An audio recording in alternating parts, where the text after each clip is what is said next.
In this video, we will discuss how operational amplifier can be used as adder or summing amplifier. And we also study the operational amplifier IC 714. This is your operational amplifier IC 714 and how this operational amplifier can be used as adder or summing amplifier. This is the basic circuit diagram for the adder amplifier. This is your operational amplifier. This is the negative end and this is the positive end. And you have suppose n number of voltage sources, V1, V2, V3 up to Vn, n number of voltage sources, and VO, this is the output of the voltage sources. According to the adder amplifier, what happens in adder amplifier, the total output voltage is equal to the algebraic sum of the input voltages, that is V output is equal to minus of V1 plus V2 plus V3 up to Vn. Why minus?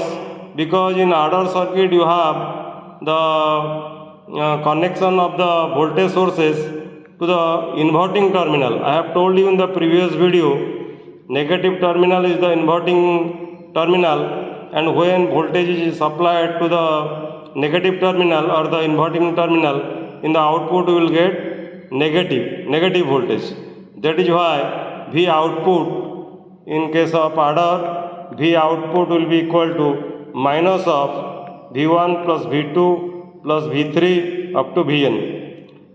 Now we will discuss how we will get this equation, then we will go to the experiment. So you look to this circuit diagram.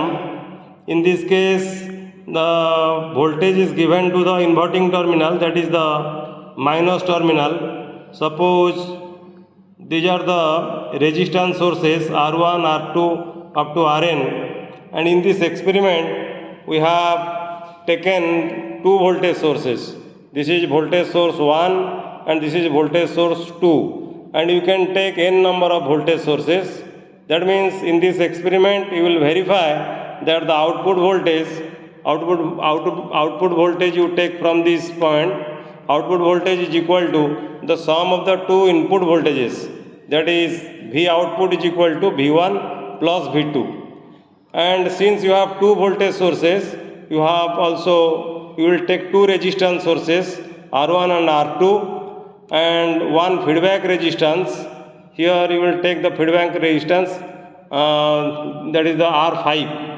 So I have told you that these resistances R1, R2 and Rs all are 10 kilo ohm. These resistances, I have told you in the previous video, these resistances are 10 kilo ohm each. And the voltage sources V1 and V2 is generally from 0 to 5 volt. V1 is from 0 to 5 volt and V2 is also from 0 to 5 volt. So current will pass through these resistances R1 and R2, and I have also told you in the previous video about the point G. G is the virtual ground. G is the virtual ground, and current passing through this feedback resistor is equal to I0 or I0. Applying Kirchhoff's current law, the total input current, here the total current is equal to n number of currents. So total currents I1 plus I2 plus I3 up to In. In the experiment we have taken two number of voltage sources. So you will have two currents I1 and I2, but in theory you have to write n number of current sources. So I1 plus I2 plus I3 up to In is equal to the minus I0, because current passing through the point G is equal to the current leaving the source. And in this case I have told you why it is negative, because of it is inverting. This point is a inverting one. Here the voltage will be inverted, the signal will be inverted. That is why the total current is equal to minus of I0. So you have to write this equation from Kirchhoff's current law. Then from Ohm's law, current is equal to voltage by resistance.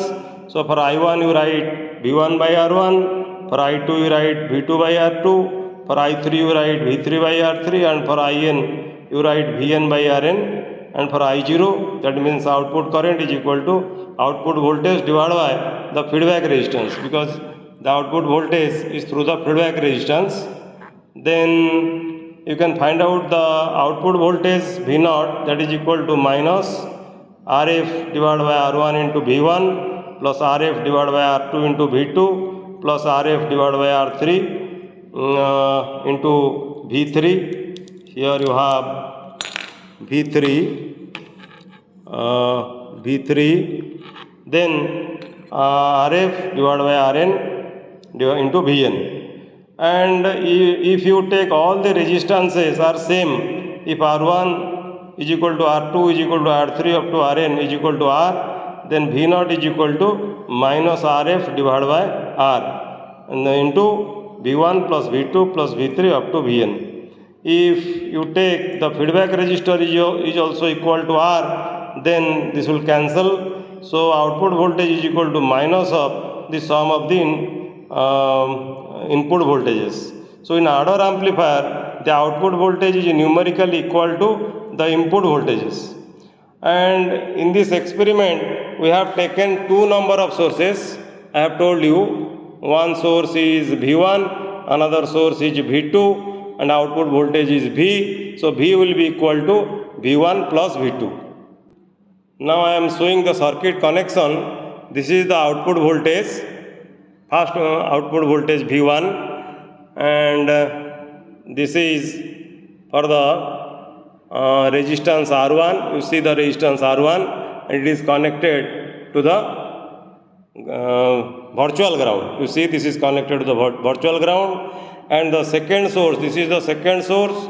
The second source is connected to the next resistance, and all the resistances, here the resistance R1 and R2, magnitude of the resistance R1 and R2 are same. This is, I have told you 10 kilo ohm, and this is also 10 kilo ohm. R1 10 kilo ohm and R2 10 kilo ohm, and I have also connected R2 to the virtual ground. Both are connected to the virtual ground, and this is the feedback resistor. R5 is the feedback resistor, and here R5 is also 10 kilo ohm, because I have told you all the resistances, the feedback resistance and the resistance connected to the voltage source, they must be same magnitude. So here I have taken the feedback resistor R5 is also 10 kilo ohm. Then this is the output, and the non-inverting terminal, this is the non-inverting terminal.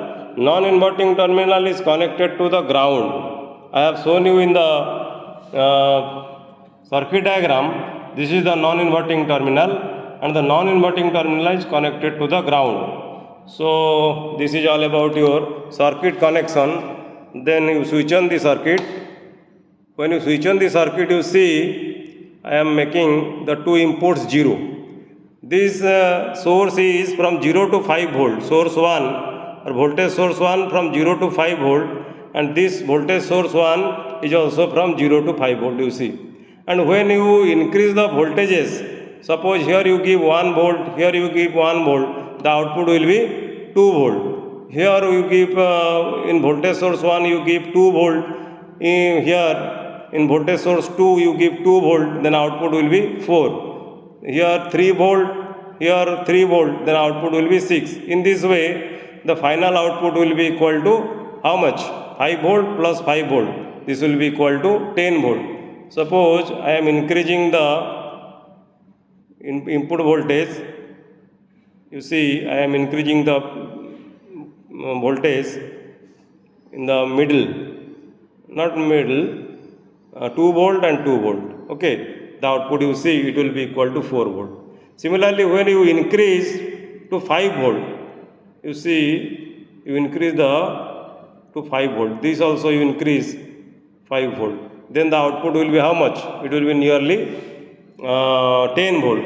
Due to some voltage fluctuation, you may not get 10 volt. It is not 10 volt minus 9.8.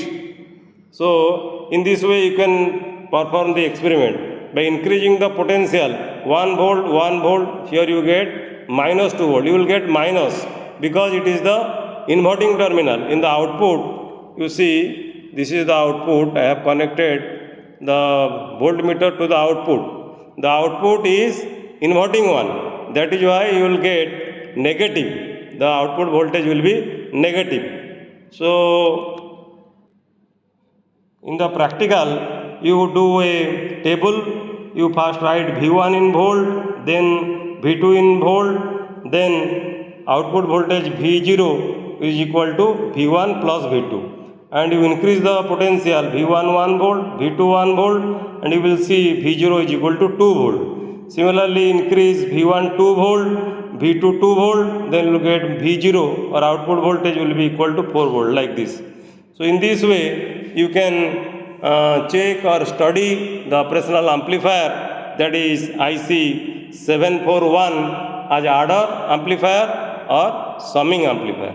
And in the next video, we will discuss how the operational amplifier can be used as a difference amplifier. Thank you.